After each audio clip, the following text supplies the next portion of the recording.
আসসালামু আলাইকুম। আশা করি সবাই ভালো আছেন, আমিও ভালো আছি। এটা হচ্ছে আমার নিসের বিয়ের ফার্স্টের থেকে লাস্ট পর্যন্ত আমরা যা যা করছি তারই কিছু সুন্দর মোমেন্ট আমি ভিডিও করছিলাম, সেটাই আপনাদের সাথে শেয়ার করছি। যদিও এই ভিডিওগুলো অনেক আগের করা, তবুও ভাবলাম যে আপনাদের সাথে একটু শেয়ার করি। আমার নিসের বিয়ের গায়ে হলুদে আমরা কিছু গেমসের আয়োজন রাখছি, ওইটার জন্যই আর কি আমরা কিছু প্রাইজ কিনছি।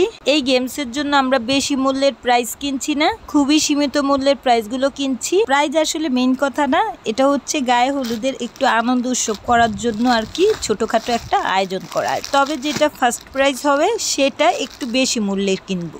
আমি, আমার সেজ বোন, আমরা যে প্লাস্টিকের দোকানে গেছিলাম ওইখানে তেমন ভালো কিছু পাইনি, তাই টুকটাক কিছু কিনে নিয়ে আসছি। আর বাসায় এসে দেখি আমার নিসের বিয়ের গায়ে হলুদে ছেলেরা যে পাঞ্জাবি পরবে ওটা আমাদের বাসায় চলে আসছে।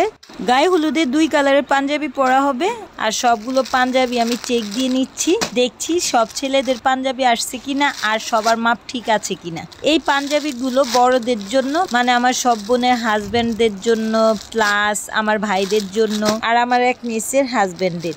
বড়দের পাঞ্জাবিগুলো সবগুলোর মাপই ঠিক আছে, যে যেই মাপ দিচ্ছে সেই মাপ অনুযায়ী আসছে। আর এই পাঞ্জাবিটা হচ্ছে আমার ছোট ভাইয়ের। আমার ছোট ভাই যদিও বাংলাদেশে নেই, তবু ওর পাঞ্জাবিটা নেওয়া হয়েছে। এবার দেখাচ্ছি ছোটদের পাঞ্জাবিগুলো। ছোটদের আর বড়দের সেম কালার না, এই যে ছোটদের হয়েছে এই কালারটা, ওদেরটাও সুন্দর হয়েছে। মোট কথা পাঞ্জাবির 2টা কালারই খুবই সুন্দর হয়েছে। বড়দের ওই কালারটা মানাবে তাই ওইটাই দেওয়া হয়েছে, আর ছোটদের এই কালারটা মানাবে তাই এই কালারটা দেওয়া হয়েছে। যদিও এই কালারের মধ্যে একটু লাইট ডিপ আসছে, কারণ অনেকগুলো পাঞ্জাবি আনা হয়েছে তো সেম কালার পাওয়া যায়নি, তাই একটু লাইট ডিপ হয়েছে। আর এইদিকে আমি পাঞ্জাবিগুলো চেক দিচ্ছিলাম, আর আমাদের বাসার এদিকে আবার ফেরিওয়ালা প্লাস্টিকের জিনিস নিয়ে আসছে, ওইখান থেকে আবার বেশ কিছু জিনিস কিনলাম গায়ে হলুদের গেমসের জন্য।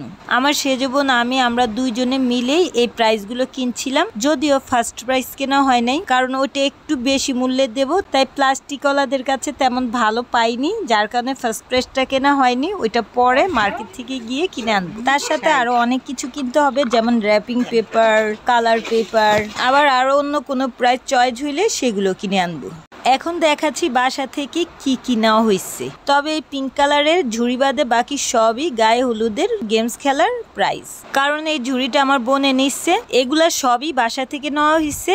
আর আমরা যে প্লাস্টিকের দোকানে গিয়ে আনছি সেগুলোও দেখাচ্ছি ওইখান থেকে কি কি আনছি। এই যে এগুলো সবই প্লাস্টিকের দোকান থেকে আনা হয়েছে। আবার একদিন বের হব ফার্স্ট প্রাইজ কেনার জন্য, সাথে আরো যা যা নেসেসারি সবই কিনে নিয়ে আসবো। এইগুলো সব আবার র্যাপিং করার জন্য একদিন সময় নিয়ে বসতে হবে, কারণ এতগুলো প্রাইজ আবার র্যাপিং করতে অনেক টাইম লাগবে, আর একজনের পক্ষে এতগুলো প্রাইজ র্যাপিং করা পসিবলও নয়। যার কারণে আমরা 2-3 বোন মিলে এগুলো একদিন সময় নিয়ে র্যাপিং করতে বসবো।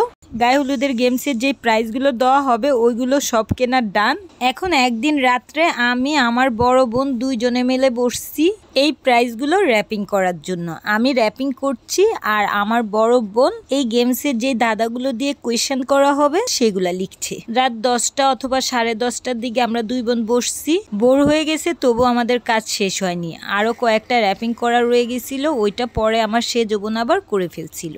এখন দেখাচ্ছি আমরা ফার্স্ট প্রাইজ কি দেব সেটা। এটা আমি, আমার বড় বোন, আমরা দুইজনে গিয়ে এটা নিয়ে আসছি।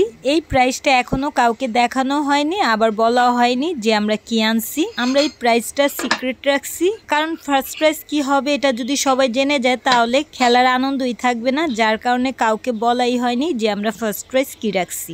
অবশ্য কোনো প্রাইজই কাউকে বলা হয়নি, তবুও সবার একটা ধারণা থাকে যে এইগুলোই থাকতে পারে গেমসের প্রাইজগুলো। বাট ফার্স্ট প্রাইজ এটা আমরা এক এক সময় এক একটা দিই, আর এটা কাউকে বলি না যে কোনটা ফার্স্ট প্রাইজ হবে, এটা একেবারেই সিক্রেট রাখা হয়। এদিকে আমি প্যাকিং করতে বসে একটা প্রবলেমে পড়ে গেছি, সেটা হচ্ছে যেহেতু আমরা সবগুলো প্রাইজই কালার পেপার দিয়ে প্যাক করব, তাই এগুলো কোনো শক্ত মোড়কের ভেতরে দিয়ে দেন, ওইটার উপরে প্যাক করলে দেখতে সুন্দর লাগে। আর এতগুলো প্রাইজের উপরে কাভারটা আমাদের কাছে অ্যাভেলেবেল ছিল না, তাই আর কি আমরা একটু প্রবলেমে পড়ে গেছিলাম, কারণ উপরে কোনো শক্ত কাভার না হইলে প্যাকগুলো সুন্দর হবে না, ওটা দেখতে ভালো লাগবে না। না, যার কারণে আর কি একটু প্রবলেমে পড়ছিলাম। এরপর কি করলাম, বাসায় যে প্যাকেটগুলো ছিল আবার আমাদের পাশের দোকানদার থেকেও কিছু প্যাকেট নিছি, ওগুলোর ভেতরে দিয়ে দেন প্যাকেট করছি। আর এগুলো প্যাক করতে করতে আমাদের ঘুম চলে আসছিল। আমার ভাবি আবার আমাদের চা এনে দিল, মানে 2 বোন পুরোটা রাত এগুলো করছি আর কিছুক্ষণ পরপর চা খাইছি। এগুলো আমরা প্যাক করছি আর এগুলোর ময়লা আবর্জনা এদিক সেদিক ফেলে পুরোটা গড় একটা ডাস্টবিন বানায় ফেলছি। কিছুক্ষণ সময়ের আনন্দ উপভোগ করার জন্য আমরা কত কষ্টই না করছি, অথচ এই গেমস খেলার জন্য যত অ্যারেঞ্জমেন্ট করা হয়, মানে এই প্রাইজগুলো কেনা, এগুলো প্যাকিং করা, এই প্রাইজগুলোর উপর আবার কিছু লেখা, আবার বিভিন্ন কৌতুক কোয়েশ্চেন তৈরি করা, মানে যা যা করা হয় এগুলো যারা না করে তারা বুঝতেই পারে না যে এগুলোর পিছনে আমরা কতটা শ্রম দিই। মানুষ মনে করে এগুলো সব চুটকিতেই হয়ে যায়। যাই হোক, আজকের জন্য বিদায় নিচ্ছি। আমার নেক্সট ব্লগে থাকবে আমার নিসের গায়ে হলুদ নিয়ে। সে পর্যন্ত সবাই ভালো থাকবেন আর আমাকে বেশি বেশি করে লাইক, শেয়ার, কমেন্ট, সাবস্ক্রাইব করে সাপোর্ট করবেন। ধন্যবাদ সবাইকে। আল্লাহ হাফিজ।